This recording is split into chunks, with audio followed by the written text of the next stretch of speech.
ખરેખર તો મનસુખભાઈના વિચારો સેટિંગ કરવાના છે. મનસુખભાઈ અમે એમ કહીએ છીએ ભાઈ કામ કરવા છે, આપણે ચેકિંગ માટે અધિકારીઓને મોકલી તો એ સેટિંગ શબ્દ સાંભળે છે. એની માનસિકતા પૈસાની છે. વર્ષો ત્યાં છેલ્લા 4 વર્ષથી મનસુખભાઈ આ જ કામ કરે છે. આક્ષેપ પ્રત્યે આક્ષેપ ખૂબ કરે છે.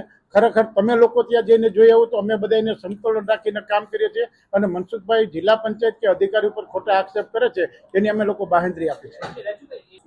ખરેખર એકાદ બે જગ્યાએ કદાચ ફોલ્ટ હશે તો એજન્સીને બ્લેકલિસ્ટ કરવામાં આવશે.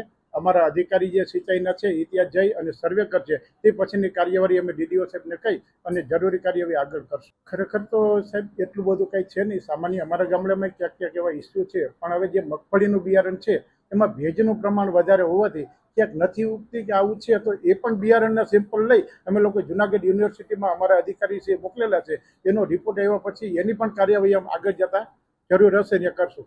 સમગ્ર જિલ્લાની અંદર આપ ગમે એ રોડે જવાની આપને છૂટી છે. આપ આંખથી વીસીને જિલ્લાના કોઈ પણ રોડમાં જાઓ ત્યાં ફૂટના ખાડા છે.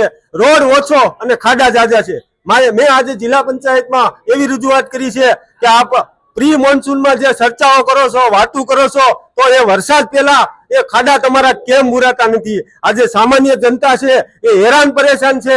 કોઈને બાઇકની સવારીમાં, મોટરસાયકલની સવારીમાં, 4 વ્હીલની સવારીમાં ક્યારેક માણસોના હાથ પગ મરડાય છે, ક્યારેક માણસની કમરમાં દુખાવો થઈ જાય છે અને ક્યારેક તો આ રોડ અકસ્માતમાં ખાડાના હિસાબે માણસોના મોત પણ થાય છે. છતાં તંત્રનું પાણી છે, પેટનું પાણી છે, હલતું નથી. તો મેં આજે જિલ્લા કક્ષાએ જિલ્લા પંચાયતની સામાન્ય સભામાં આ સરકારમાં એવો સંદેશો આપવા માંગુ છું કે આ પેટના તમારા ખાડા ભરાઈ ગયા હોય તો આ હવે રોડના ખાડા છે એ તમે બુરો અને જનતાને આ દુઃખમાંથી બહાર કાઢો.